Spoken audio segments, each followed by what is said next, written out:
what happened is after 4 weeks, with that environment and that type of work, I said to my boss, I'm so sorry, I made a mistake. How much time do you need? And he said, 6 weeks, 2 weeks is fine. And after 6 weeks, I left that job and started TransPerfect. But I felt incredibly guilty, of course, because quitters never win and winners never quit. That was my mentality. Yeah. And look what I was doing.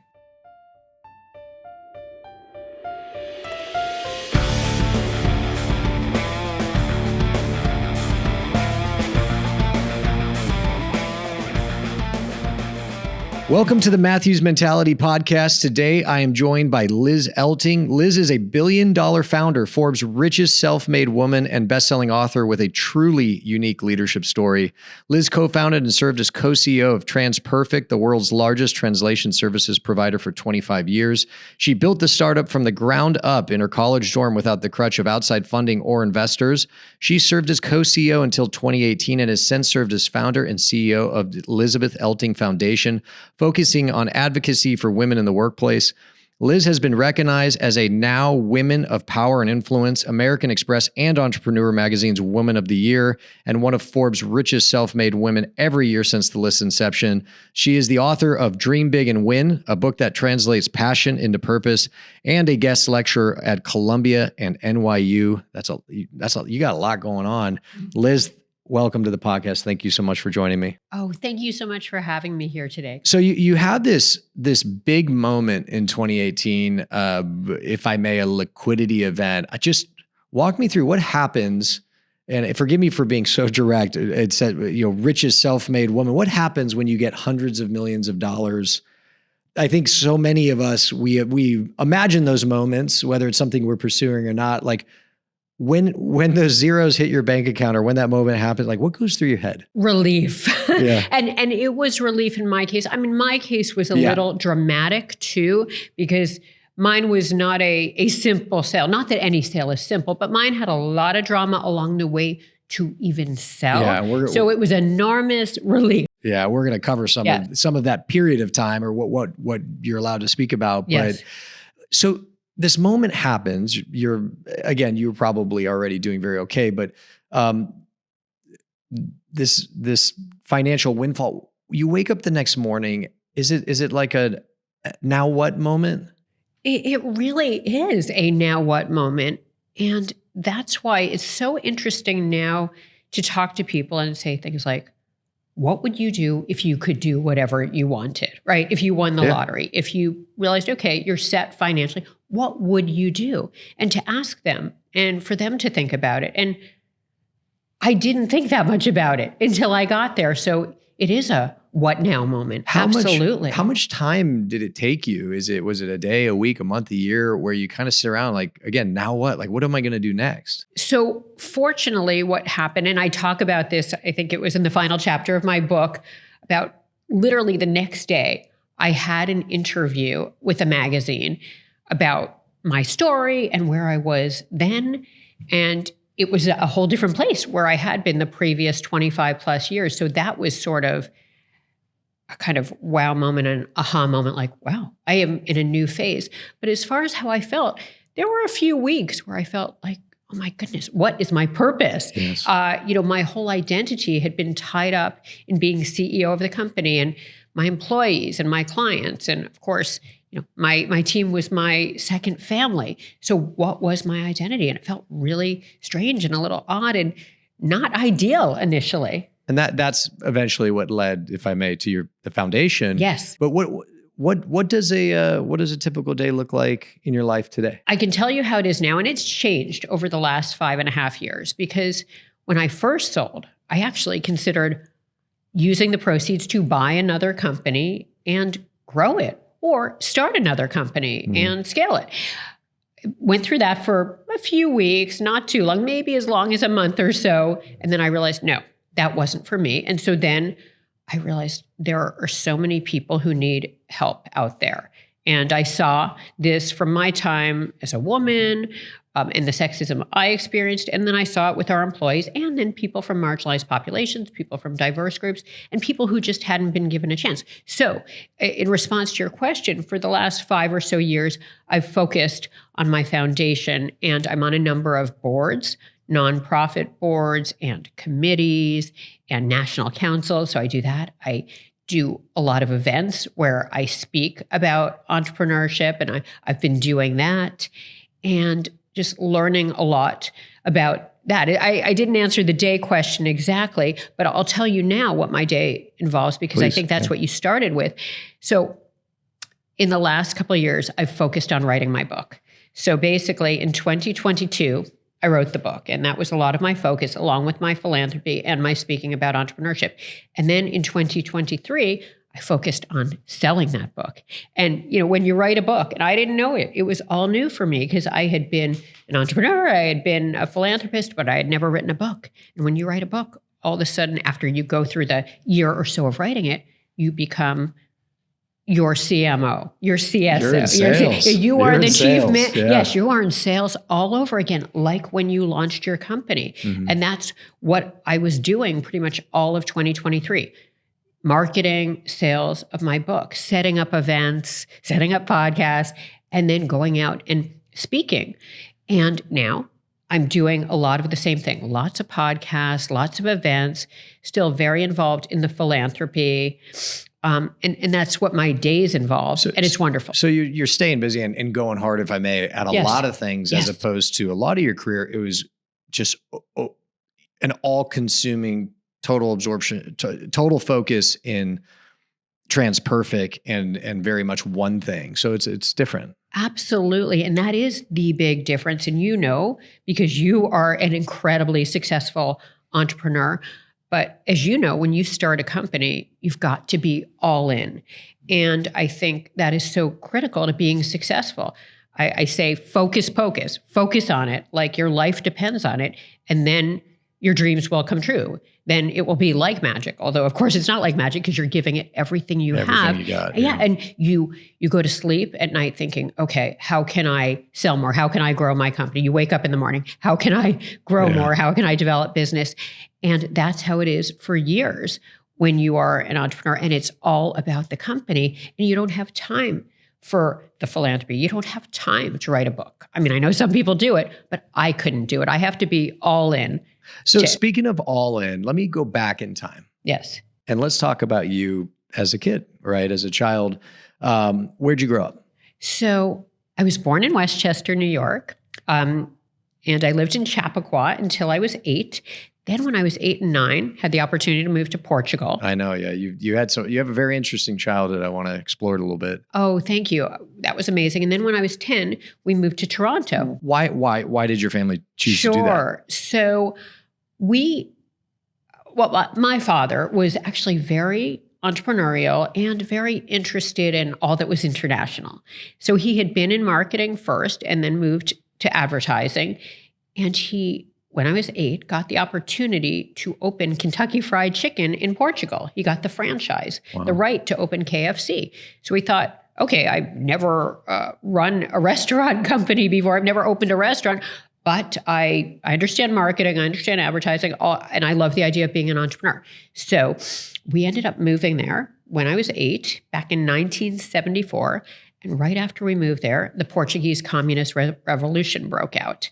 So it was a tricky time to be there. It was a fascinating time to be there, but it was tricky. When there's a communist revolution, it's not the best time to be an entrepreneur, is what you're saying? Exactly. It's not the best time to open an American business. They wanted nothing to do with Americans. And so if there's anything that crosses cultural and ideological boundaries, it's Kentucky Fried Chicken. It's fried chicken. That's right. That is. And it just was the wrong time. Yeah. And it ended up being a dangerous time to be an American over there. Let me take a step back.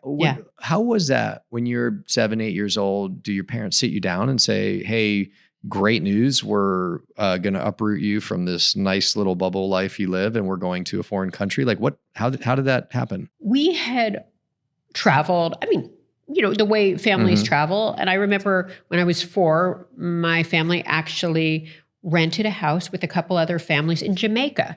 And my dad and I think one of the other dads talked about, oh, we should move here and open a car rental business. So the idea was there. We'd heard about it. And then actually, as far as Portugal, because my dad loved all things that were international, he actually, a couple of years later, built a house before he got this KFC opportunity that he ended up saying, okay, we're going to have a house there. Maybe we'll travel there once or twice a year and stay in the Algarve, the south of Portugal. Beautiful area if you've ever been there, Lagos. And we'll rent it out when we're not there. So it was an entrepreneurial opportunity. It was an business opportunity. And I remember he made a color brochure, which was a big deal back in 1974. I mean, now we wouldn't even see a hard copy color brochure because we'd see something on the internet. Original VRBO. That was how the idea came about. I assume you didn't speak Portuguese I before didn't you went speak a word of Portuguese, no. So we moved to Portugal, and I immediately started taking Portuguese and French in school. When I was 8, they taught both. And was learning this became your business very much Yes. so, but did you find that you just had a natural talent for picking up languages, or was it a struggle? Yeah, for me, that was one of the few things I happened to be decent at. I am not talented. I am not a singer. I'm not an artist. I'm not an athlete like you. The languages came naturally and I loved them. I thought it was so much fun speaking. And so you're in languages. Portugal for a year or two, and then, political unrest happens. So walk me through what that was like, especially within the home. Was there fear? Was there concern? Yeah. In fact, this is a lot of detail, but my mom and my sister and I were living in Lagos in the Algarve initially at our house. And my dad was living in Lisbon, and then he would commute on weekends south, 5 hours south. But because of the danger, and there was danger, there were demonstrations outside our house. Our phones started being tapped. Our mail started being opened. Why was that? Because you were American business people? Yes.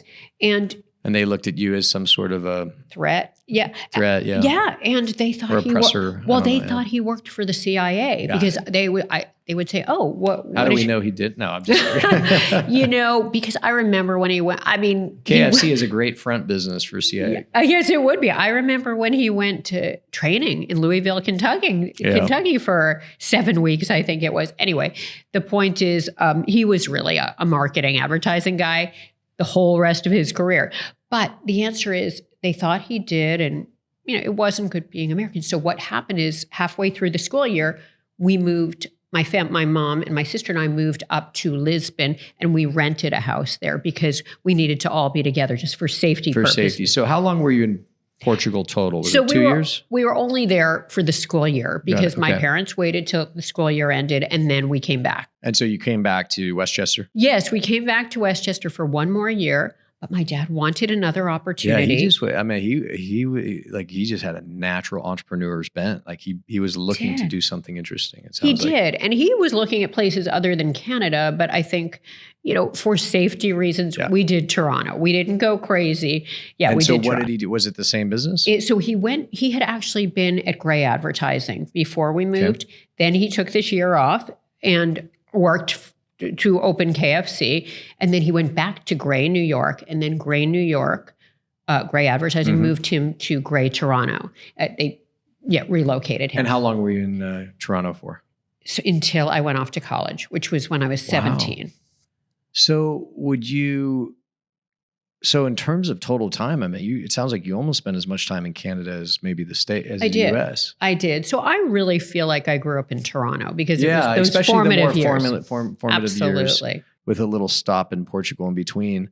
Interesting. And so in Toronto, I assume you continued your linguistic studies? Yeah, I got to continue with French. Portuguese was not taught. But then when I was in high school, I had the opportunity to start studying Latin and Spanish. So I ended up taking those 3 languages, French, Latin, and Spanish. Not that it came easy, but it was something that you found yourself to be good at. Yeah, better than anything else. Let's put it that way. It wasn't that I was so amazing. So by the time you graduated high school, you spoke English, French, Latin. I had studied Latin, Spanish. Yeah. Like conversational Spanish? Yeah. The Spanish was okay. And Portuguese? I had lost most of the Portuguese at that point. Okay. And because this all very much, especially for the listeners who may not be familiar with what you ended up building from a company, this all leads into what you ended up doing. And so it's interesting how that happens. And so high school in Canada, were you a very driven, disciplined person, or is that maybe something that's kind of switched on later in life? I think I was driven enough. I got good grades, but I wasn't one of those people who was all about the academics. I wasn't. I loved the languages. Those were fun. And I talk about this in my book, I started working. And working really gave me a lot of pleasure. My parents encouraged me to work from a very young age. What were some of the jobs you had? Oh, gosh. Well, when I was 10, this was my first job. I walked a boy to school. I was in 5th grade and he was in 2nd grade. So I remember that job very well. I walked him to and from school because he lived in my building. So it worked perfectly. And I babysat a lot. I delivered newspapers. And then I talk about my job at the dry cleaners. I did telemarketing. I mean, all kinds of things. You were constantly working. Yeah, I was. And then my favorite job that was really a gift is I got to work for the Toronto Blue Jays. I was an usherette for 4 summers during college. I always had a day job where it was what I thought I should do, something like telemarketing or financial administrator. But then my night and weekend job was being an usherette for the Blue Jays. And it was so much fun. And did you do this in lieu of, let's call it socializing, like a lot of young kids do, where they're totally focused on what's going on that night, who's hanging out with who, and how do I get to that party? But it sounds like you might have been more focused on working and creating wealth or something to that effect. Yes. And it wasn't so much, being all about money exactly. It was more, I knew I needed to be independent financially. My parents had always said, we don't want you to be dependent on anyone financially. You need to be able to rely on yourself. But I think I talk about this in the book. I had a bad experience. I basically was hit by a car when I was 14 and unconscious for 3 days. And I shouldn't have made it through. I mean, I should have lost my life. I was one of the lucky ones. It was a gift. I dodged a bullet in the biggest of ways. So after that, school was hard because I showed up in 10th grade in a difficult situation with a huge cast and platform shoe. And I was new at the school and I had gone from 90 to 77 pounds. It was not a pretty sight. Yeah. And it was very difficult socially. So I thought, okay, I'll throw myself into work. But I didn't want to throw myself into schoolwork as much as other work. And do you think some of that, how would I say this, is almost like a genetic inherited trait that maybe you got from your father as well, this kind of go-getter mindset? Yeah.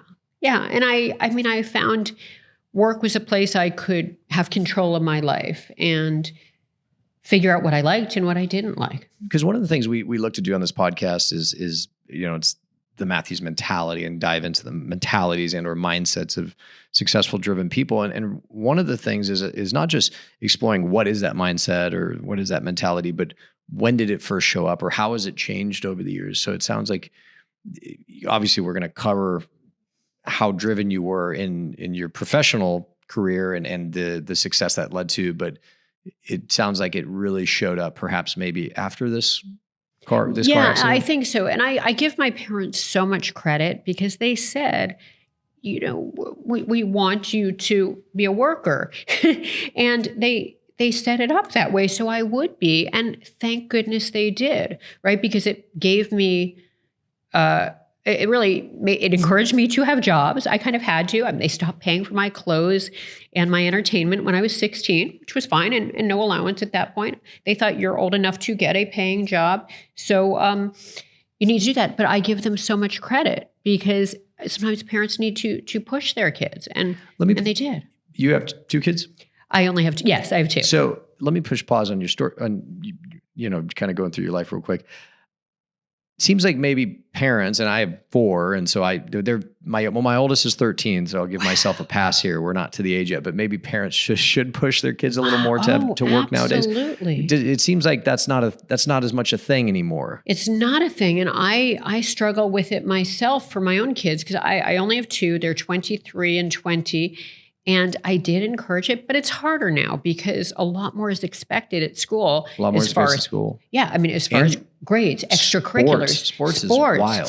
Yes. I grew up playing 4 or 5 different sports, but there was no like full year sport where you play year round and you go and get special. You play the sport that was in season. Then you have a break, then you move on. And so, but nowadays I've just noticed sports, it's almost like a kid's full-time job. In addition to school, I was just talking to one of my neighbors, and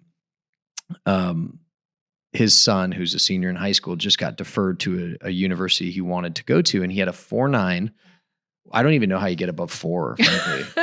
I'm not sure I could have. I know I couldn't have, I think it has actually. something to do with AV classes that that I never was invited to attend. But also, like, he had a 1510 on his SAT. Wow. Which, and so it's almost like all this time that you or I would have spent working is now going into trying to overwhelm these admission offices with productivity in high school in addition to sports. So, but if I may call it an art, the art of kind of fostering that entrepreneurial spirit while building that independent streak within someone, and also desire to be independent. It's very nice to be independent. It just seems to be lost in this generation. It does. And I think it's tricky, and we just, as parents, need to figure out how maybe a to balance instill it. Between those two. Yes, there may be a balance because, had I not had the situation I was in, and who knows whether I would have been an entrepreneur ultimately. So let's talk about, high school, college, you go to college at Trinity College? Yep. Okay. And tell me about that. So Trinity was wonderful, and related to the whole situation with the languages is I back then was very practical. And I remember thinking, I'm going to be a lawyer. That's a good job. I'll make good money. And I took, for my freshman seminar, something called Legal History of Race Relations. And it was super interesting. But I also determined by the end of that course, first semester, freshman year, I would not be a good lawyer. A lot of reading, a lot of writing, and making my case in court. I just didn't see it. So I thought, okay, that's out. And, the cases, for me, reading those cases, not my thing. Okay. So then I kept studying, taking the languages, loving the languages. And I remember calling my father up sophomore year and saying, Dad, tomorrow's the deadline for declaring our majors. And I don't know what to do because I'm loving taking French and Spanish, but what on earth am I going to do with them? And he said, just don't worry about it. Major in languages, pursue your passion, and the rest will take care of itself.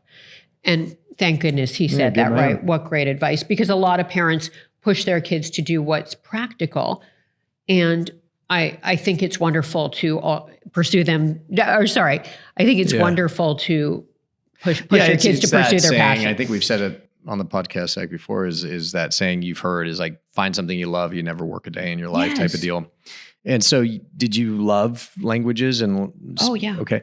So you got your bachelor's in modern languages and literatures. Did I have that correct? I did. And I was fortunate to do my junior year in Spain and work in Venezuela right after college. So I could continue with my focus on languages and getting better and better at Spanish. What did you do in Venezuela? So I got an internship at the financial division of a large Venezuelan company. It was actually a cement company called Venezolana de Cementos, but it was part of a bigger holding company, which was actually the largest private company in Venezuela at the time. So it was interesting. And so how long were you down there? 4 months. So 4 not months. that long. And then you came back to Canada or the States? New York. New York. And I was 21. And that's when I landed here. Did you graduate early, or you're just younger? Yeah, I skipped a grade in Toronto, 8th grade. But yeah, so I ended up here when I was 21, ready to embark on my career. Ready to take over the world? Or whatever I was going to do, right? And so what did you do when you got here? So, and the funny thing is I was actually on my way to DC thinking that's where I'll find a job, doing something international. Sure. And I had friends there from college. But I was visiting my sister who happened to live here. And she said, Liz, Ogilvy, the company she was working at, the ad agency, she was working for their direct marketing arm. She said, they own a translation company. You might want to call them up and see if they have something for you.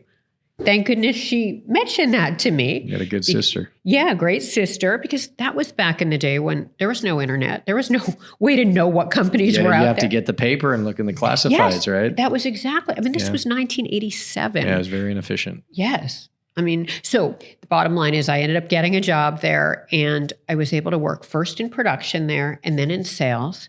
And I absolutely loved it and really learned the industry. I loved it, but I thought it could be done better. How many years did you work there? 3. And 3 critical years. Well, let's walk me through. What was your life like in those 3 years? Oh, it was so interesting. I had wanted to actually be in sales initially, but they didn't have any positions. But they said, we have a position in production. And I said, okay, can I take that and maybe perhaps move into sales later on? And they said, yes, maybe you can. So I started there in production as a project manager, taking the projects from start to finish. And I remember my first day there. I literally got there. It was busy, working on the projects, stayed till 2 in the morning on a big project. And there were days when it was just incredibly busy, lots of work to be done. And I did it. And then I was able to move over to the sales side, which was equally interesting.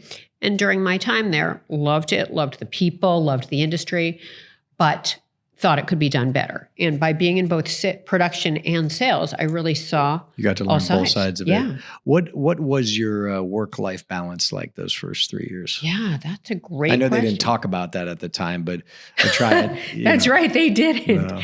You just did what you had to do. That's right. It was good. I mean, I worked hard. I mean, as I mentioned, the first day I stayed till 2 in the morning, but there were days when I got out at a reasonable hour and I worked some weekends, but not all.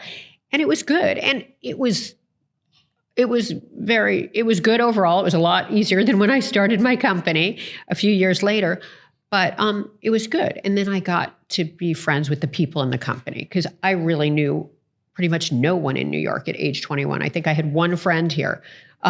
Maybe 2 from college. So, when I got here. So then I got to know the people from work and it was very fun and it became social as well. So you were at this company, you kind of had this blessing of getting to see both sides, right? Yes. And when, I assume in that period, did you decide, hey, I think I want to go back and get my master's? Right. Like, what was question. That process like? So the reason I did is, as I mentioned, I had majored in languages in college, which is not the most practical, ultimately, if you want to know all there is to know about business or be marketable, I thought. And I thought, okay, I love this industry, I love this company, but it was a relatively flat organization. It was the largest translation company at the time, but it was only about 90 people. And I didn't know really where I could go in that company, maybe up a level, but there wasn't a lot. It was hard to see your professional growth, so to speak. Exactly. So I thought, okay, I'll get my MBA because at Trinity, which was a liberal arts school, I didn't take finance. I didn't take marketing. I didn't take accounting. I didn't take entrepreneurship. They didn't have it, which at Trinity is fabulous. But I thought an MBA might give me the educational background that I could use to perhaps go into international banking or international finance or international marketing or something else. Open more doors by making yourself more marketable. Exactly. Perfect. And so you chose NYU because you were in New York? Yes. And I really loved being in New York. Yes. I was a New Yorker at that point. You were a New Yorker. You liked the city? I did. And I do. It was a little grittier back then, right? Yes. It was dangerous. I mean, it was more dangerous. I know people are concerned about it now, but it was worse. Yeah. My wife's from Westchester, Bronxville. So. Oh, she is. Yeah. So not too far from where you were from. But talking with my in-laws, and they said New York back then was a little tougher than it is today. You're right. Yeah. It changed. They've done a good job. And hopefully get back to doing that. But so you're at NYU and you're getting a master's in finance and international business? Yes, exactly. You got it. And so what, 2 years? 2 years.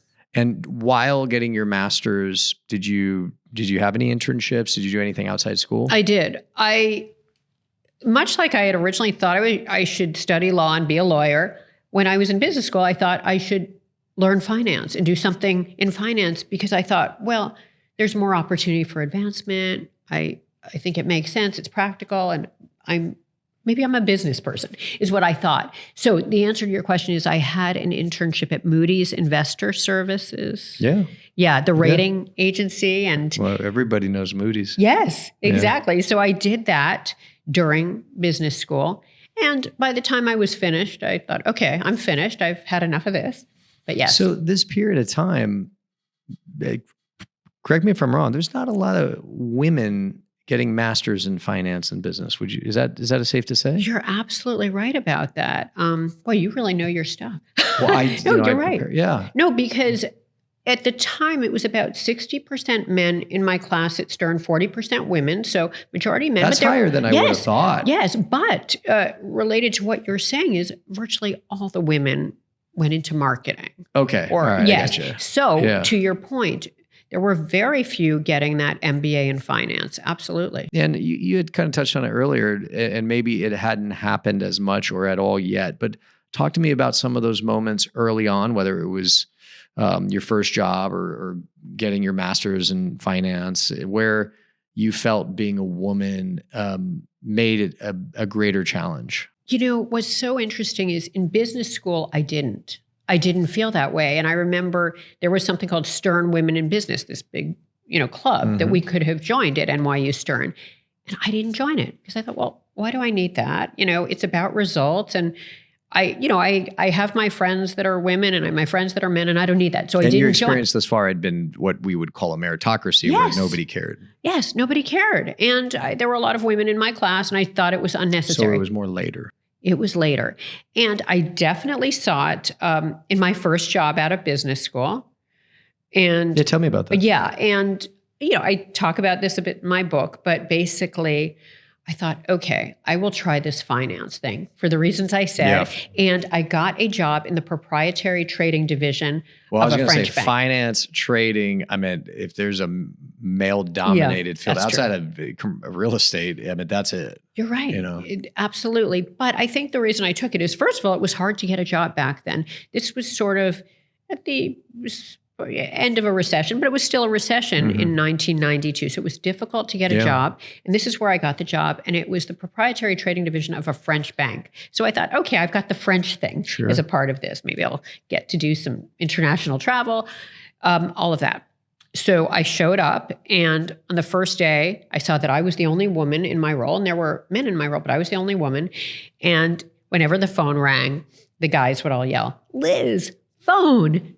Because I was the woman, not because that was my job that I was hired for, but because I was the woman. When you show up your first day and you look around and it's all men, like, what does your stomach drop? Like, what happens? That didn't bother me as much because, I certainly would have loved to have had another woman in a similar role to me, or pretty much any other woman there.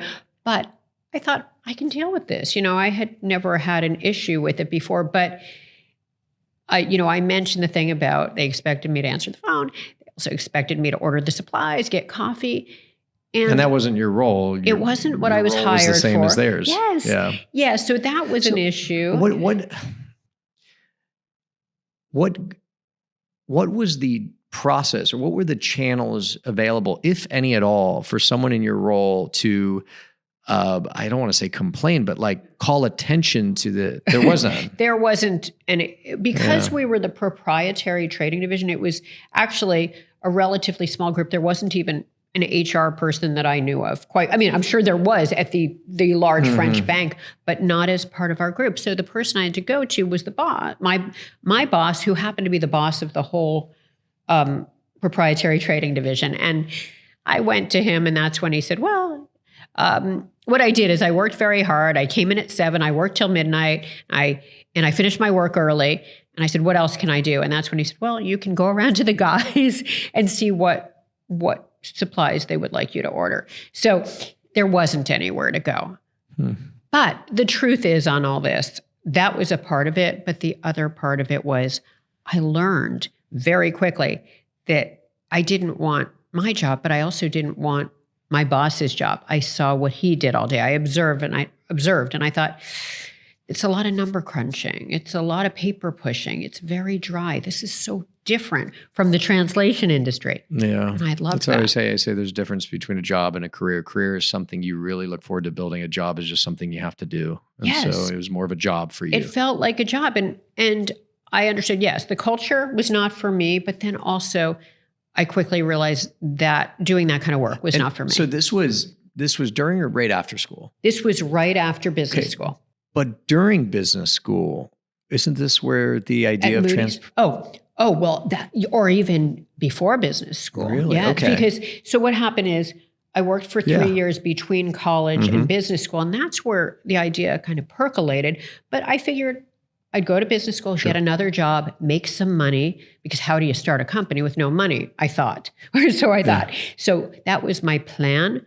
But when I felt like it was just, the days were so dismal at that job after business school, I thought,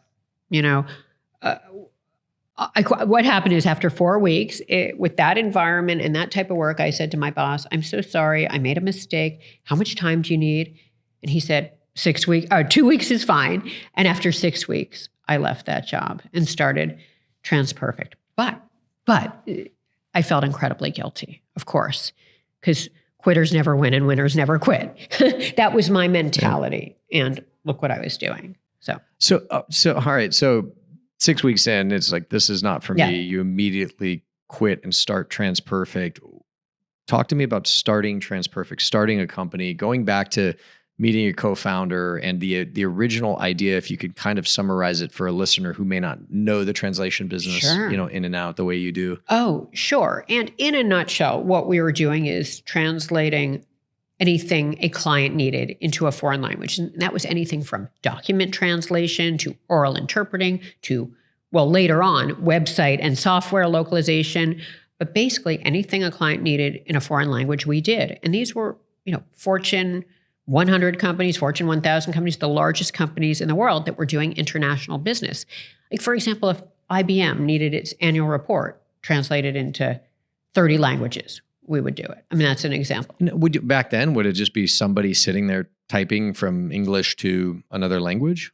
It was definitely very labor intensive back then, and there wasn't there certainly wasn't AI. Software, there was not even machine translation back then, which came about later as we were growing the company. So it was very labor intensive. And our big differentiator as far as quality was having a translator, editor, and proofreader on every document, and making sure we're using people with the highest level of knowledge in the terminology, because whether it was financial, legal, pharmaceutical, et cetera. So when you started TransPerfect, you left this finance job, and what happens? Do you take a little office space? You work out of your apartment? Like, walk me through the first couple days of the company. So I was living with my boyfriend, who I had met at NYU Business School. He was a year behind me, so he hadn't graduated yet. He was in his second year at NYU Stern, and I had graduated, and we were living in a tiny one-room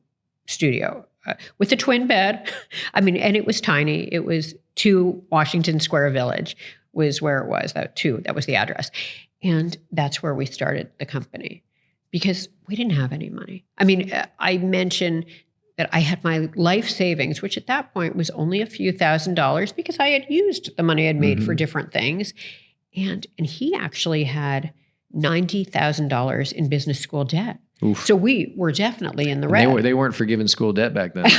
They weren't. It was a tougher time, right? Between the hours we worked and no forgiven debt. Yes. No, you had to pay off what you borrowed. You did. It's a crazy concept. Yes, I know, right? So how did you get your, what's the first customer or client? You,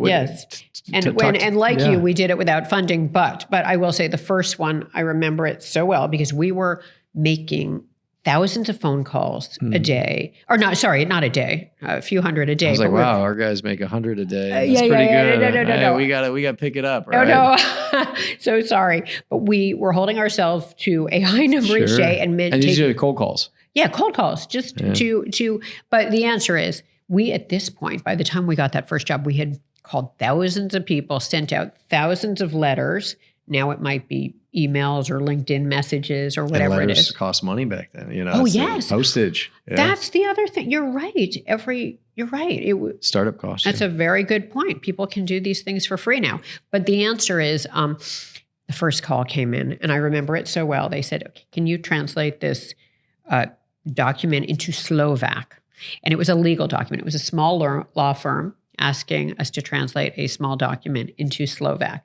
And I said, yes, absolutely. Slovakian, it's yes, in the Baltic. Yeah. Yes, exactly. And we did it. And I hung up the phone, and I was like, oh my God, We are on our way. And you know how it is after thousands of phone calls and thousands of letters, that first client, you how never it forget feels. it. Yeah. Yes. And then the crazy thing, and since you're in commercial real estate, which is what an interesting time for you with all that's gone on in the last few years, but back then, having a nice office space or any office space was critical. That was a big deal. It was a big deal. I mean, you could not work from home. Yeah. And anyway, the bottom line is after the project was done, we had it done in a few days. We would have done it faster. And is that something you just did yourself? Well, no, we subbed it out to. Got it. Yes, Okay. we had to. I mean, I don't speak Slovak. Yeah, I was going to say, how do you even? Right. And that's why the way the business works is we ran a lean internal staff and then worked with a network of subcontractors or freelancers. And we had to, because we were dealing with 200 languages and every field. I was going to ask, were there ever projects in order just to have a higher margin you would take yourself, but maybe the opportunity cost of your time wasn't worth it? Well, in the early days, you're right. Every penny matters, as like you if know. it was French, right? Yeah. Or, if it was Spanish, French, I could look at it from a proofreading perspective, but even the translating and editing, I wasn't at the level. And where would you find your contractors? There was something back in the day called the American Translators Association, and they had a directory, but it didn't have a lot in it. I mean, it had a few hundred translators. So that was helpful, but then also people I had known from my days at the other translation company. And then calling up consulates. I remember when we needed, for what ended up being a very important client, we needed to find someone with their PhD in geology who was a native Russian speaker who could translate into Russian. We found that person by calling consulates and embassies. But anyway, what happened with that first project is the client said to me, okay, great. Well, I'll come and pick it up and check out your operation. I thought, you do not want to check out the operation. So I remember when she was to get there, at the time she was to get there, I ran downstairs a little early, intercepted her and said— I was going to say, what you say is, you say, our office is currently doing some renovations. I'll meet you in the lobby and then pick the lobby of the nicest building. Except it wouldn't have matched the 2 Washington Square Village address. Although we did say we were suite to you as opposed to apartment to you. So you got your first sale, a customer. And she showed up. Did it well? And then the second one, and then what was so crazy about this is our second project. And projects were few and far between back then. It probably took a couple more weeks, or maybe, I don't remember, maybe even a month to get our second project. And that client showed up too. And he didn't even tell me he was going to. He literally knocked on the dorm room door. So something about back then, everybody wanted to come to everybody's offices and check out the operation. How long would you say before it really started rolling and not just from an incoming business or increasing customer count, but also being able to afford your own office? Like where you felt like it was, I don't want to say it wasn't from day one, but a legitimate business where you're like, hey, this might work. Oh, yeah. Well, what happened was after those 2 episodes, not to mention another episode I talk about in chapter 1 of my book, where I realized, oh my God, we must get out of this dorm room. I said, okay, it's about goals. So within 6 months, we're going to have enough sales to be able to pay for our first office. And it was right at the end of 6 months. The goal was accomplished and we were able to move into a real office building. But it took until the end of that 6 months to be able to do that. And then that office building that we did move into, the very first one, 315 Park Avenue South. I remember it very well. It was an executive suite. $625 a month. Park Avenue that's a big address. Well, that was a big goal. So it's all about big goals, right? And I thought we want to be on Park Avenue, right? But Park Avenue South back then wasn't as where you wanted to be as much as Park Avenue. Yeah. But we took it, and I was thrilled to find something for $625 a month. But it was a tiny executive suite. But we were on our way. You were on the way, and so what were those first couple of years like as a founder? And I don't just mean, talk to us about the psychology of survival, so to speak, when you're creating a business, right? That's what it is, right? And you know this as well as anybody, but it's about resilience because it's hard. It's just hard. the days are so grim early on, right? Where you're making hundreds of phone calls a day, sending out hundreds of letters or emails or LinkedIn messages and not getting anything back. And you start to think, why am I doing this? Is this worth it? Is this ever going to feel like it's worth it? And that's how it felt.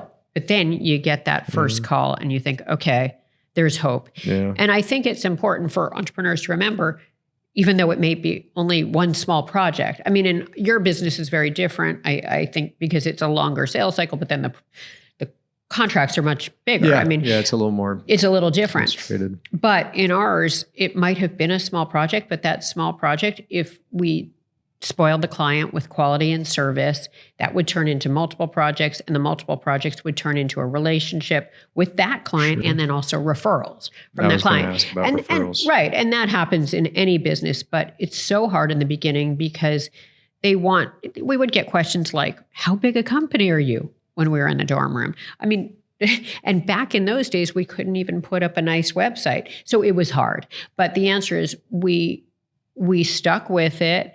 And then we brought on amazing people. We focused on having a sales team and having the biggest and the best sales team in the industry. And that would differentiate us.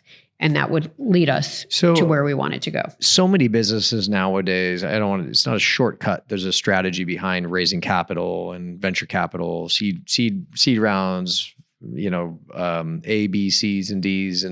But when you're self-funded, you really can only grow as fast as the money comes in. Exactly. Talk to us about the challenges of what I'll say is there's two. One is money coming in and then paying your bills and what's left over for growth. But then the second is balancing, and this might be a little further in, whether it's 3 or 5, 7, 10 years, where you're like, okay, I've given so much. Like, I'd like to take some of this, but if I sweep cash or if I take the profits, it's going to slow the growth, and balancing those two desires of like, hey, I want to grow the business, but I also want to benefit from this effort I've put in. You're absolutely right. And it is a difficult call because I think in the early days, and even for a long time, for years, perhaps, in order to be successful, you need to reinvest in the company. It's the only way without funding, as you say. But you have to, and we didn't. We did it very slowly. And so we were lucky, but you do have to take a little out along the way. Because I've heard horror stories of entrepreneurs who didn't. And then they kind of waited till the end, till they went public, or until they were selling and it was time to cash out, and it fell through. And something happened to the company, something happened to the industry, and they didn't get what they should have, or nearly what or they didn't get pretty much anything. Yeah. So you have to take a little out. When you're, how would I put this on it?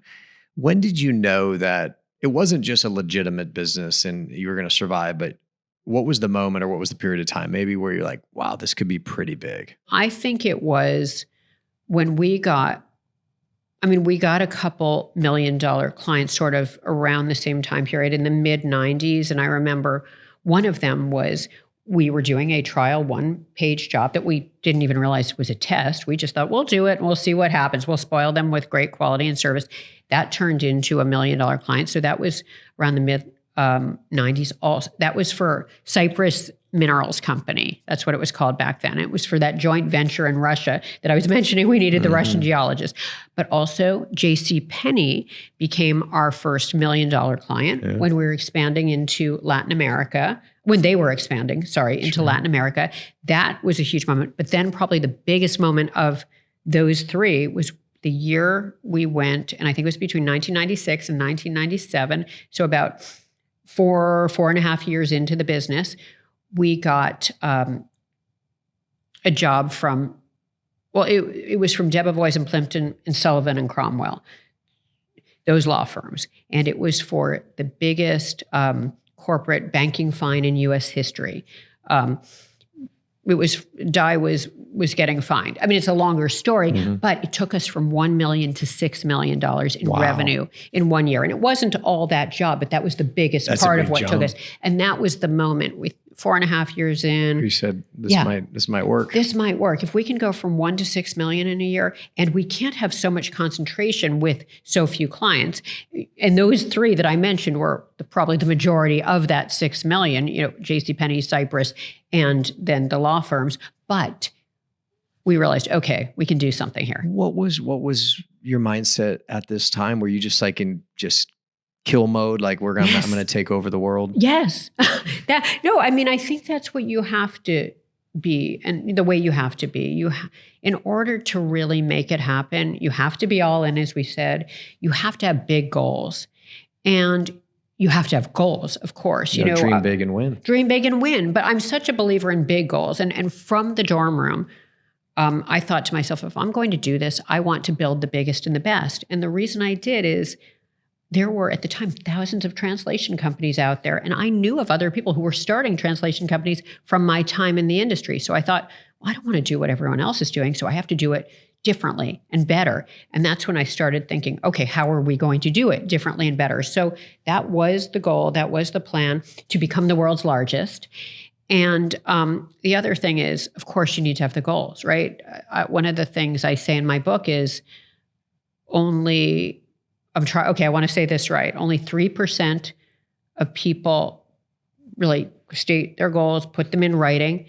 And those people on average make 10 times as much as the other 97%. So it's all about having very specific career goals. Since we're talking goals, one of the things, this is not unique to my company or myself, but we always say it has achievable, measurable, important.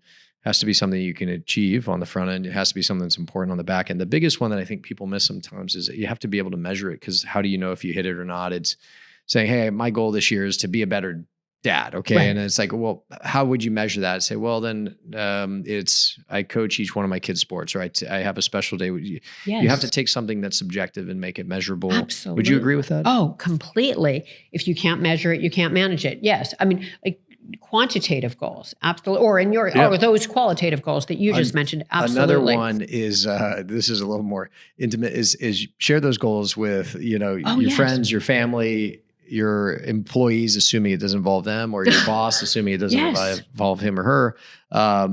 But is the more, and I'll speak for myself, the more people I can share it with, the greater probabilities I hit it, because I don't want them to know that I didn't hit it. Right. You don't want to make a public failure of yourself. Yeah. Absolutely. So exactly, putting them on paper and then sharing them. Yeah. And we had our salespeople do that all along the way. Mm-hmm. And so they were all accountable publicly for their goals. Absolutely. And the last thing I'll share with you, I'm interested to hear your opinion, is the last thing we do is we actually change the word from goals to commitments. Because you think about, what are my goals for the year? Goal for a lot of people is like, well, I hope I hit it. It would be nice if I do, but if I don't, it was a goal, right? But let's say I have 5 goals for the year, but if even just a word choice, if I say, well, here are my 5 commitments, and then I share it with you or with my coworkers, or my wife or my spouse, my kids, like it just, the probabilities, you can start stacking all these different little techniques. I found it increased the probability that I fulfill my commitments. Wow, that's powerful. No, I love that. And then what happens if you don't make your commitments? Well, okay, since we're getting that's powerful. I love it. This is just my own personal style. I don't know if I recommend it. Depends on what type of person you are. There's a carrot and a stick. So the carrot is, if I fulfill my commitment, if I hit my goal, right, I reward myself. It could be a thing that I purchase. It could be a trip. It could be time off, whatever it is, like whatever it is that I would feel guilty if I just did. So I need to earn it. That's my carrot. A stick is a punishment. Sometimes punishments, for me, most of the time punishments are funny. Like I have to embarrass myself somehow. I'll give you an example. I have to go to an open mic night at a comedy club and tell jokes, which I'm not funny and I don't have jokes, or a karaoke night, something that I would dread doing that isn't terrible for my life, but it will create, because I've found in managing people, I'd love to hear your opinion on this, is there are days where people are motivated by carrots, and there are days where people are motivated by sticks. There are days people are motivated by the opportunity to do something great. And then there are days people are motivated by the fear of loss of something even as much as of a job. So for me, it's a balance. Is if I only motivate myself from rewards, there'll be days that I'm like, I don't really need that. I'm not that motivated. But Also, if you only motivate yourself through punishment, that's no fun. That's kind of a bad way to manage, even manage yourself. So for me, it's a balance. And yes, if I don't fulfill my commitments, I will be telling stand-up. I will be doing stand-up comedy at the local comedy store. So let's hope that I fulfill my commitments this year. I love that. That's awesome. Anyway, we're talking about goals. But that's actually really interesting. Commitments is a great word. Call it's a great word instead of goals. I love that. Speaking of management, how do you think, and maybe people have shared this with you, people would have described you as a manager, as the boss lady in that period of hyper growth? Would they say, oh, she was intense? Was it? How do you think they would? Yeah, that's a great question. And it's so interesting because I remember in the early days, I really didn't know what I was doing. I mean, because I had managed one person my entire career. I had one person reporting to me at that other translation company. So it was a lot of trial and error. And I just didn't know. And I remember, and this for a younger audience, this might not resonate, but I used to watch Melrose Place and Amanda Woodward, Heather Locklear, if you remember who that is. She's my dad's sister. Oh my gosh. My dad's through marriage. Oh my gosh. But yes, I have spent a lot of time around Heather Locklear when I was a kid. Oh. But anyway, yes. Oh my goodness. So she might have been in that role when you spent that time with her, right? Yeah. Anyway, so the thing what was so crazy is actually watching Melrose Place. I don't think anyone knows that, by the way. That is so interesting. Yeah. Anyway, she learn something every day. Fabulous, because what happened is that was our reward when we were working crazy hours in those early days. And this was back in the day when you couldn't just watch something whenever you wanted on demand or however you do it now. We had a friend videotape it while we were working, and then we would watch it like on the weekend as a reward. My boyfriend and me at the time, who was my business partner, but she was the boss, and she was a tough boss in her company. Yeah. And she was stylish. So, everyone wanted to be her. She was powerful. But she took no prisoners. She took no prisoners. And that's who I was trying to emulate, not knowing what I was doing. But that didn't work very well. I don't want to stereotype, push back. But at that time, there weren't a ton, or definitely not as many today as aspirational female professional leaders, even if it was a TV show, right? You're right. There were almost none. And so, they always say you have to see it to be it. And that was who we saw. So that's who I was trying to be. And that didn't work very well because we had a lot of turnover in those early days. Yeah. I didn't quite do it right. And so I was very tough, very aggressive, but not human enough, not kind enough. And that was something that you learned over time to kind of find the balance of, look, let's be honest, if you're too nice, that doesn't work either. It doesn't work. Yeah. And if you're too tough, I think over time, that could work probably for a little longer, but over time, there's a great poster I saw. It's like the beatings will continue until morale improves, right? And it's like, that doesn't work either, because eventually people just, number one, they find other jobs and professions, but they just tune you out. So for sure. Would you say there was an evolution in your management style? Absolutely. And I learned over time, and I talk about this in my book, but the one-on-one meetings with direct reports and not always direct reports, people who reported to people who reported to me or whatever, to really understand what a person was going through, what they wanted, their feedback, and then also, make sure they felt like they were clear on their goals or their commitments in order to no, you can say goals. No, I love it. In order to grow with the company. So yes, the one-on-one meetings, really knowing the people who worked with us was critical. So mid-90s, you have this, 95, 96 this year, 1 to 6 million. That's such a massive jump in revenue, it just in terms of a percentage, right? Yes. And then later 90s, 2000s, I'm at your company's just still rapidly growing. Yes. When did you guys go global per se? Right. So then it was a couple of years after that, around the time we got to about 10 million in revenue, that we started going global. At that point, we had opened a number of offices in the US, and we said, okay, the way we're going to get to over 100 offices around the world, which was our goal, is one at a time. And we did London, we did Paris, and how'd you navigate? And how would you navigate the different business climate in terms of legalities, legislation, rules in each? I assume it was much harder. Yeah. You hired consultants who's like, hey, this is how you set up an entity. This is how you hire people. This is how you set up payroll. It wasn't even consultants because we always operated in an incredibly frugal way. We never hired consultants ever the whole way because consultants are expensive. But the answer is, you're right, it was much more expensive and challenging or difficult to open an office in a foreign country. And so what we did is we hired an attorney from that country, of course, and an accountant from that country, and we worked with them to set it up. But those were additional costs. Even that executive suite that we opened in other cities was a lot more expensive than an executive suite here in the US. And then sometimes we started with, sometimes one person in office, but sometimes as many as two. And that would be more difficult too. It would be more difficult to find the people, and we might have to pay them more. And then the labor laws were more difficult. There wasn't always at-will employment where you could terminate with no notice and no severance. Which, is expensive. It's expensive. And those countries will wonder why their GDP doesn't grow. Right. Or no companies are founded in those countries. So I assume your international travel picked up around this time? Yes, it did. On one hand, that's a perk. It's exciting. It's certainly like, I get to go to London or Paris or wherever.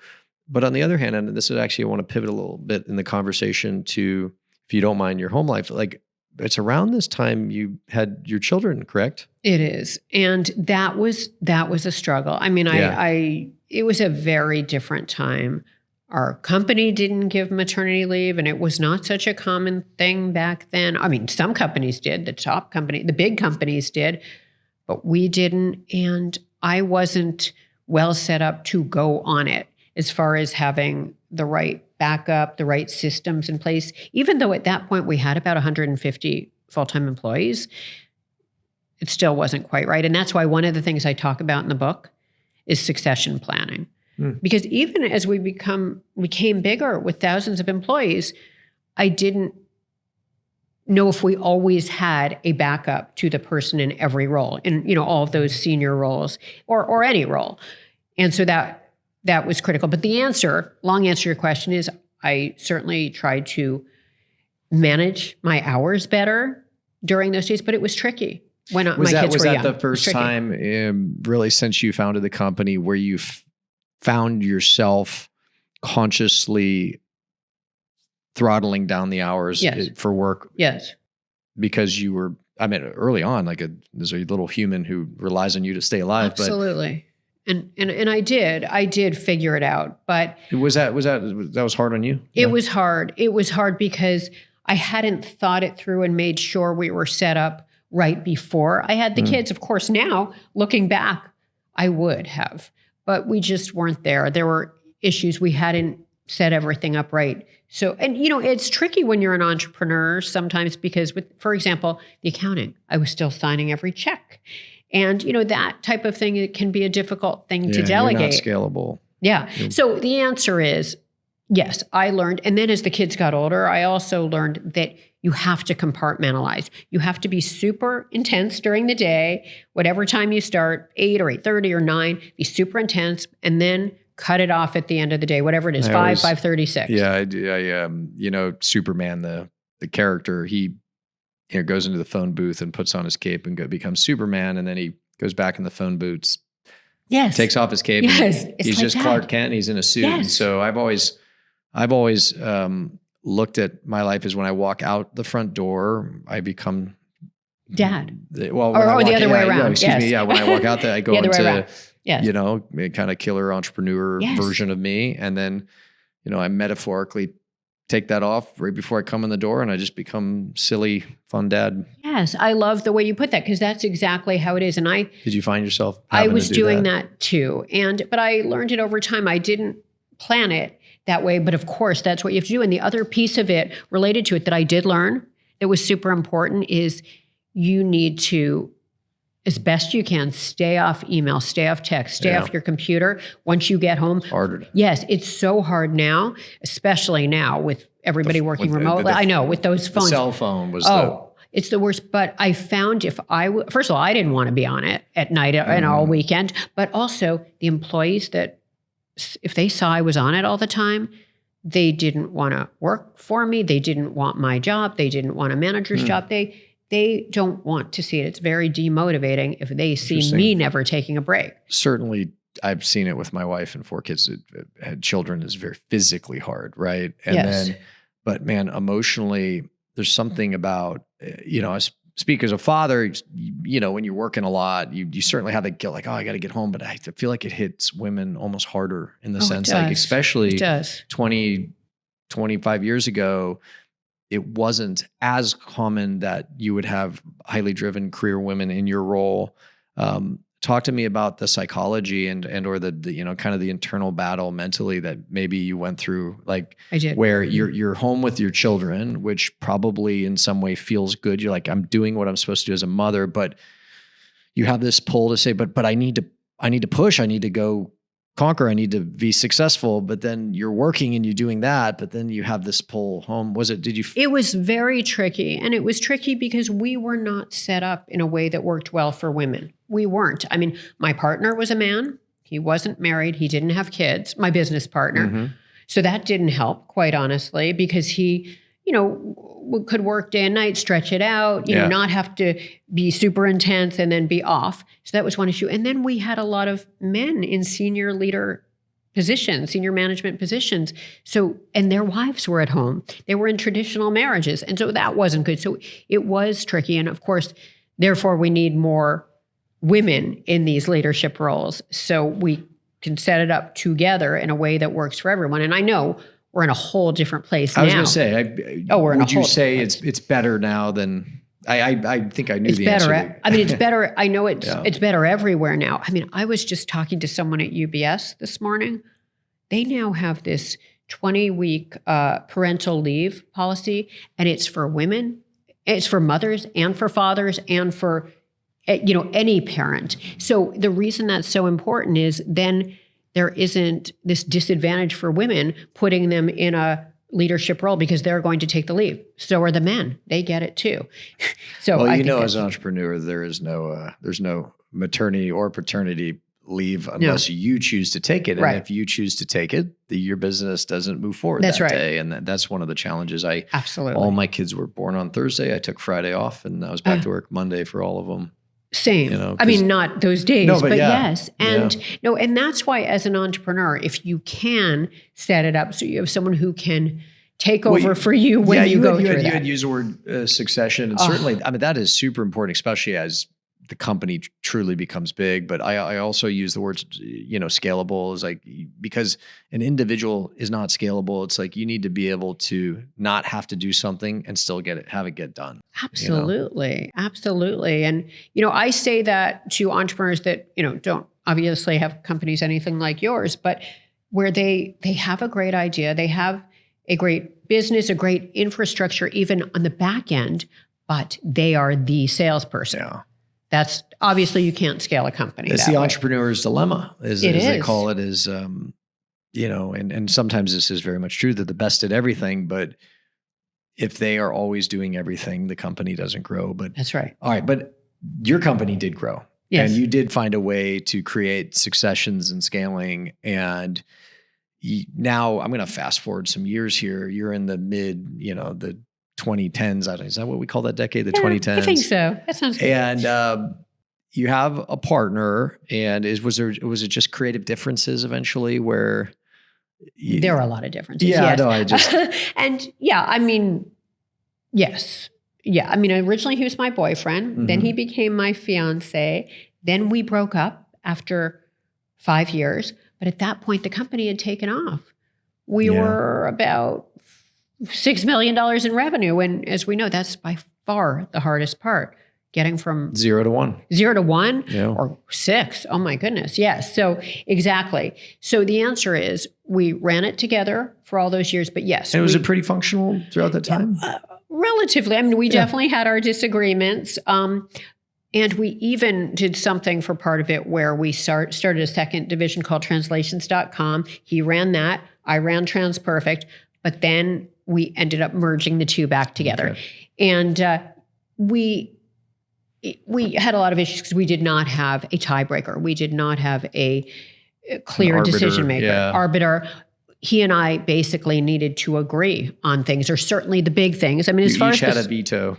Yes. Yeah. And that was a problem. Mm-hmm. Yeah, because if you Ultimately. didn't see eye to eye, the ability to persuade the other side can be very challenging. It can be, Especially in because work. you each go your separate ways and you have, separate You priorities. guys, I mean, look, you managed to do it well for a long time, given where eventually the company got to and is. But so walk me through, it's 2017, I guess 2018.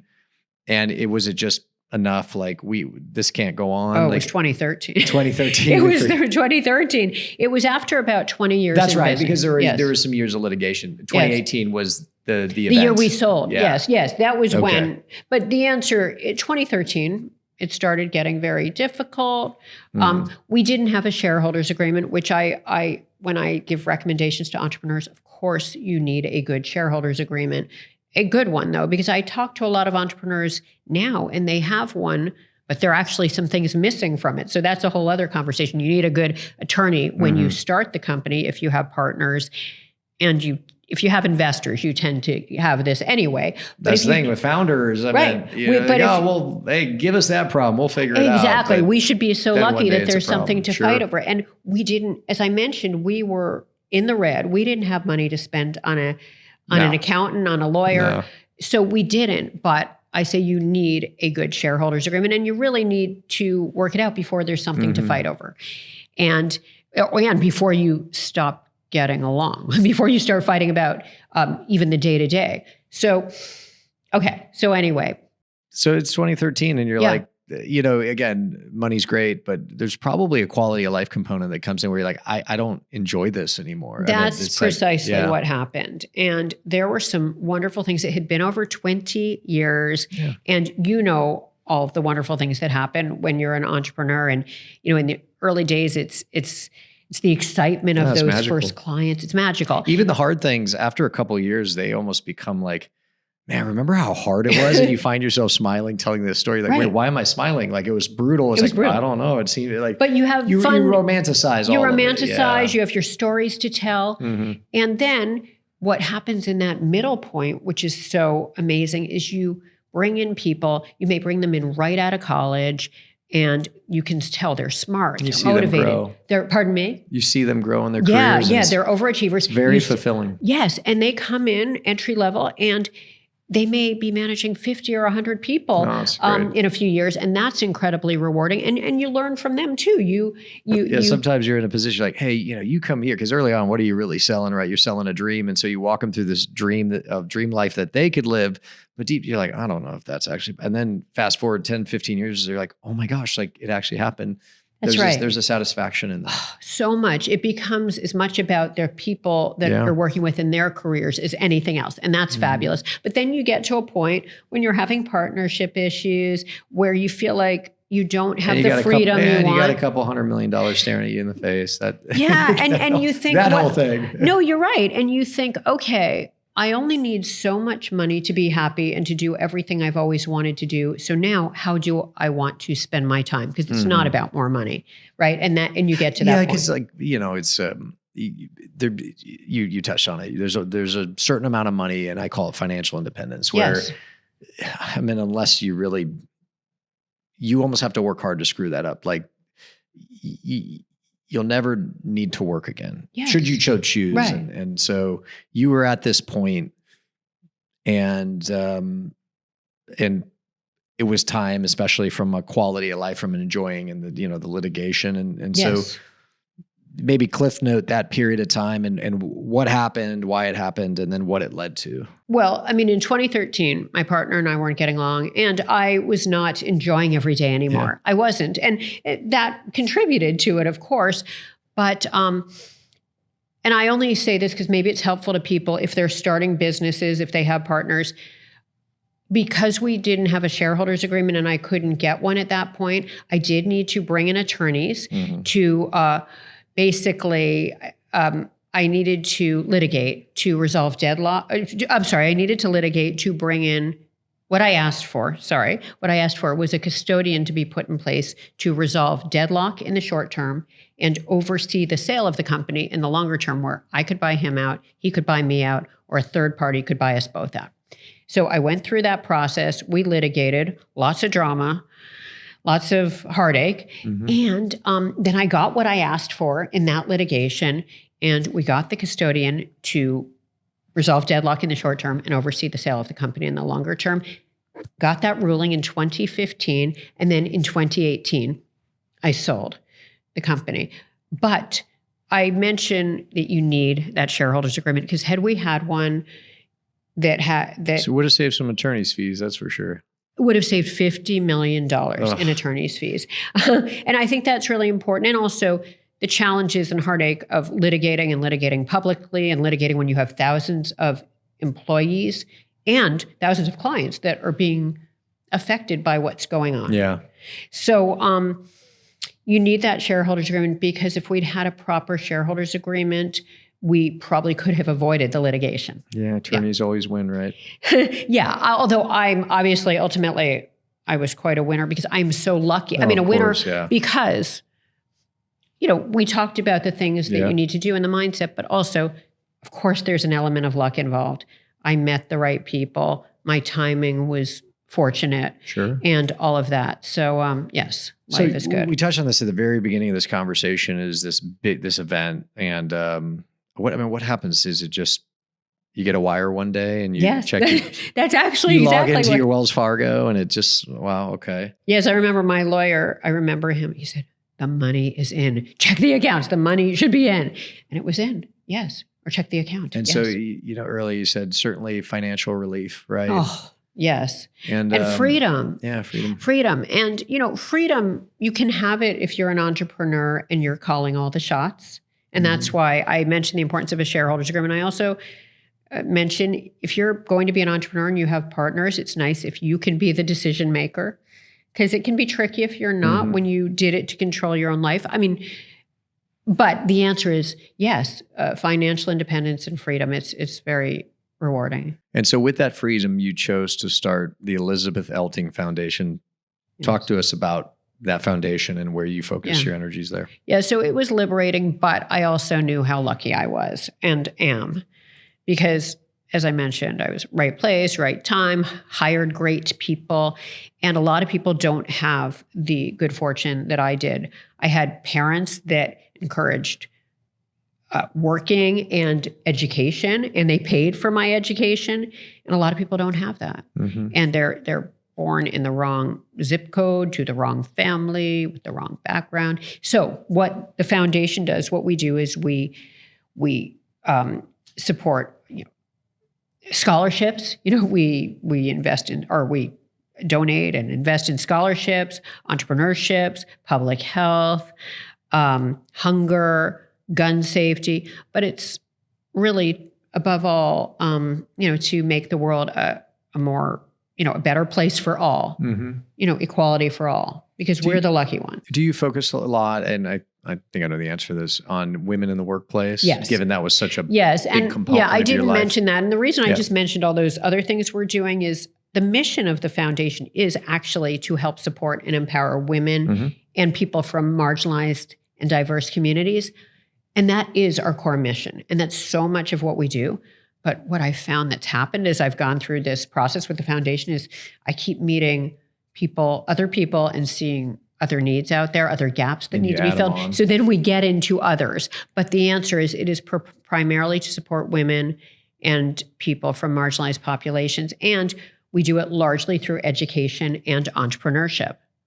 And, because I think both entrepreneurship and education are the great equalizers. I mean, if you can put some money into that and support someone with their doing that, then they can get. Without education, it's hard to have entrepreneurialism. Right. Yeah. And if they have a great business idea, but they are worried if they are an entrepreneur, they can't put food on the table, and they just need a little head start, that entrepreneurship can put them in a different situation too. And I say economic power is social power, and social power is political power. And that's how we change the world and make it a fair and better place. Looking back at the success you've had in your career and really the drive required to have achieved it, respectfully, yes, luck is always a factor, no doubt. And you listed out how you were lucky, but certainly, I mean, you worked very hard to achieve it. What do you think kind of the overarching drive throughout your career was? that just pushed you to keep going and keep going and keep going? I think it's good to have a huge goal, a big goal. And because I had the big goal with TransPerfect to make it the world's largest language solutions company, there was always more to do to get there. And part of why it took us 25 years, by the way, is we funded it internally, as we talked about. We bootstrapped it. But then also we didn't grow through big acquisitions. We didn't do a roll-up, which nowadays that's almost all growth is just rolled up. Right. And that's what other companies, when they came about in our industry after we started in the mid 90s and late 90s, that's what they were doing. So it took us 25 years because that's not how we did it. I mean, we made small acquisitions, but they didn't have a lot of revenue attached to them. So the reason I'm saying that is we had the big goal, and then it was about not being complacent, but thinking of that goal, as you say, as a commitment and not stopping until we accomplish that goal. Why such a big goal? Was it you're trying to solve for something or trying to fill some sort of hole you felt like, or prove something to somebody? Well, there was a hole in the industry because the reason we started the company is there were other translation companies out there. But what I found at the first company I worked at, they were not service oriented enough. They were not fast enough. They didn't have a full range of deliverables. They didn't have offices around the world. And they didn't have sales and production on the same team. So I wanted to create a company that did all those things. And in order to do that, we needed to be pioneers in our industry because the competition was largely started and run by linguists who were doing the translations and also running the company. And you can't scale a company and be a top tier, service-oriented global company if you're doing the translations. You just can't. So that was the gap. That was the gap. But I guess my question is, why such a big goal to be the best ever? And what I say is, and again, I'm going to generalize. I think a lot of people, they're like, yeah, you know what? I want to do something great, something big. But the truth is, I want to get a good job, make more money than I spend, have a nice, comfortable life. Why were you not like that? Yeah. And I think that's great too. So, who am I to say what I did was a better way? I think I've always been very goal oriented, and I've always wanted to, I guess, prove that I can do it and that I can do more. So it's in your nature. It's just in my nature. And I guess, how do you explain that? I guess I just feel like, sure, you can do it one way, or you can be the best or do your best to be the best. And it's just fun to win. I guess I am incredibly, you being an athlete and now an incredibly successful entrepreneur, sure, it's fun to win. I guess I have always been incredibly competitive and have loved the thrill of winning. And so what is winning for you today? Yeah. So now at this point, it's sharing my knowledge based on what I did right and the many, many, many things I did wrong. And so I make an impact on others to achieve their dreams, through, for entrepreneurs. And that's why I love speaking about entrepreneurship, and then helping people who were born into a situation that I wasn't, that I could have been, right? As we talked about, wrong sharing zip code, wrong. Yeah. Some of it's sharing lessons, and then some of it is blessings, but lessons. Oh, blessing. Oh, yeah. And lessons. Well, sharing lessons and blessings. And blessings, because some people just didn't have the good fortune of being born in the right situation. And why should they have why shouldn't they have as good a life as the people who were born to the right family in the right situation? So I guess it's about giving back now and making the world a better place than what I was born into. And I know it sounds awfully corny. It really does, but it is really gratifying when you feel like you're helping other people who haven't had the opportunities you have. It's a different type of income. It's not it's a kind of income for the soul, so to speak. Yes. And because you get to a point where threshold level of money that you need, and then you're feeling good. Then winning, you love winning, but okay, you feel like you won enough in that area. And now winning is making a difference for all the people who didn't have the chances you did. If you had to go back and give your younger professional self a piece of advice, looking back, for all of our younger listeners, let's say I'm just making up an age, 22, 32, like they're kind of newer into their careers, let's call it. And what would that piece of advice be? Well, I feel like you should figure out what you love doing and then find a way to make money at it. And because I know that's what I got to do. And it sort of was put right by my good fortune, like not because I was so amazing. I just was lucky that I found it. But if you don't happen to find a job doing it and then see the gap, really think about it and think, what would I love to be doing? And then figure out a way to get paid for it. And then don't, think everything has to be perfect, that you need to do all the research in the world and know that it'll work. Because some people do years and years researching and figuring out the market and should I, shouldn't I? Don't let perfect be the enemy of good. Yes, just go for it. And then last thing is, if you are starting a company, I'm such a believer in doing it the way you did it and the way I did it, where you bootstrap it, where you don't focus on getting investors, but you just focus on sales, relationships, because you're going to have to get that revenue and profit later anyway. So just do it from the get-go. That's where you should put your efforts. I couldn't agree more and co-sign on that, where it's, I would say it's probably a little harder and slower, at least the growth early on. But it is. What I found, I'm sure in your industry, in the translation industry, the real estate industry, any industry, there are going to be peaks and there are going to be valleys. Valleys being, let's just call it a recession within your industry, whatever that industry is. And the challenge I've seen when you have outside investors is they just either don't understand the business or they aren't committed to it the way you are or I am or a founder is. And so when it gets hard, because they're not in it, their money's in it, but they aren't in it the way you were in it, they'll pull the plug. They'll say, okay, time to sell. Or you're like, hey, this is what we have to do to get through this recession, actually come out stronger. We actually have to run a negative cash balance. We gotta invest further. And they don't have the heart to do it. And I just think self-funding a company, again, the first 5 years, probably a little harder, but in terms of control and the ability to stay the course.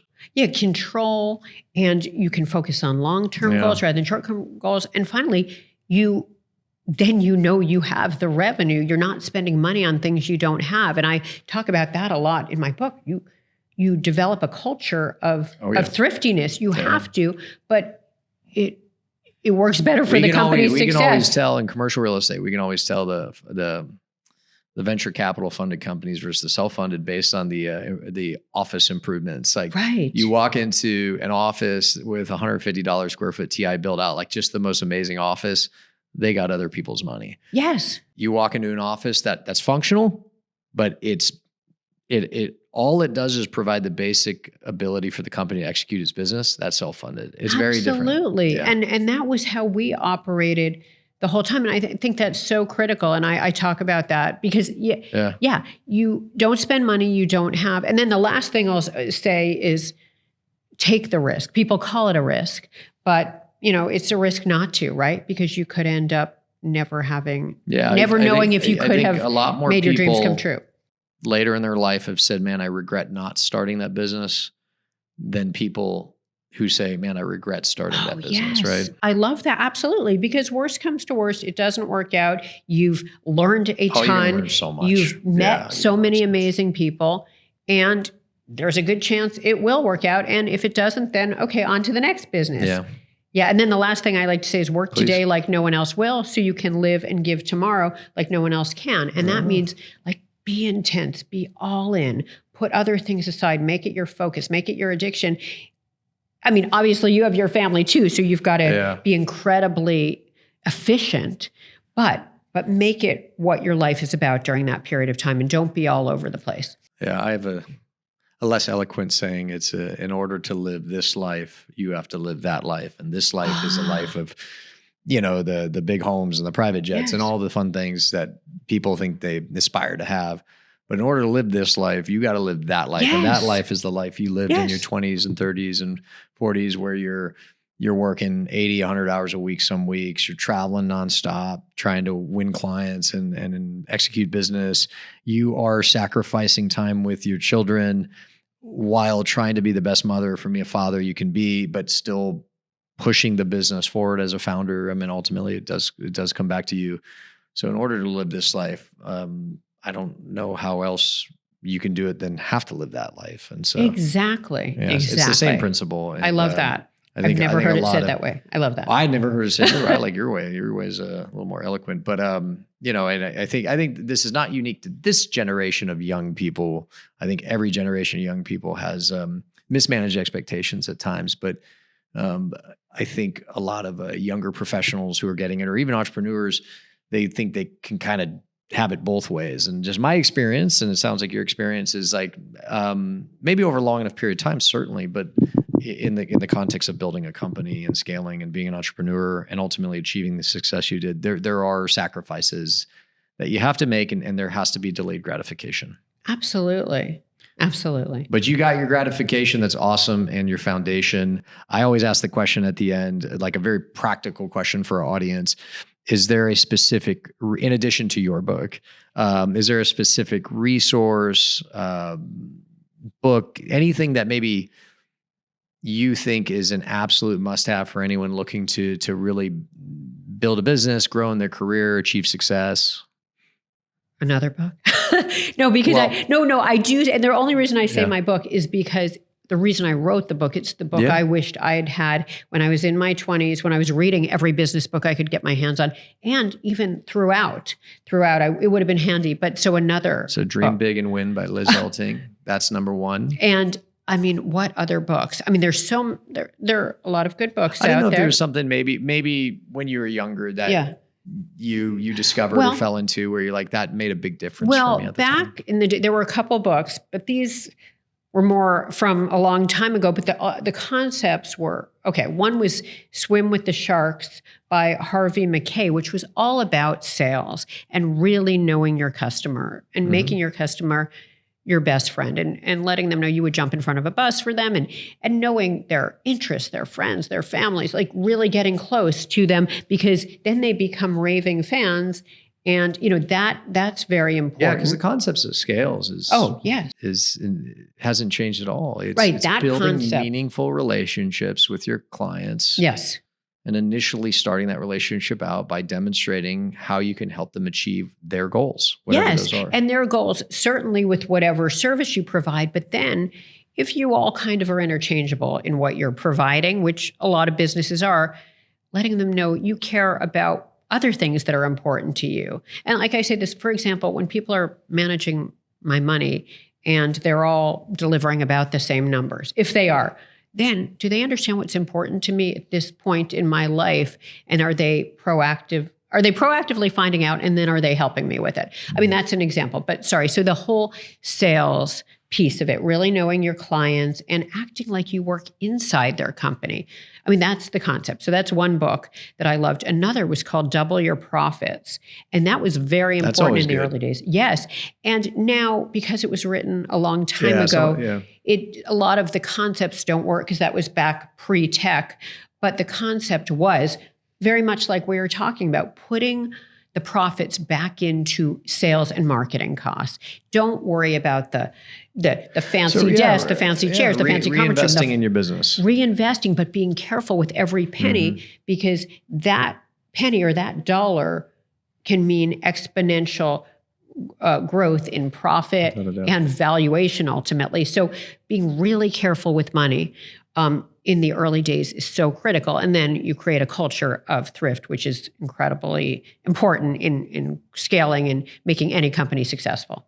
Well, Liz, this has been fascinating. I can't thank you enough for being here in New York City. Obviously, it always creates an additional level of energy and excitement. And I mean, you've done it as good as anyone ever could. I mean, congratulations on all your success and your continued success, but also philanthropy and giving back. I think that's is very admirable. I think a lot of people, when they achieve success, they kind of disappear on the boat, and you didn't. It's you're positively impacting people's lives, which is phenomenal. So thank you for coming here. I had a great time. I got to pick your brain about going international though. So anyway, thanks again. Well, thank you. Congrats to you on all the success you've had, Kyle. And it was fantastic speaking with you. Thank you for having me.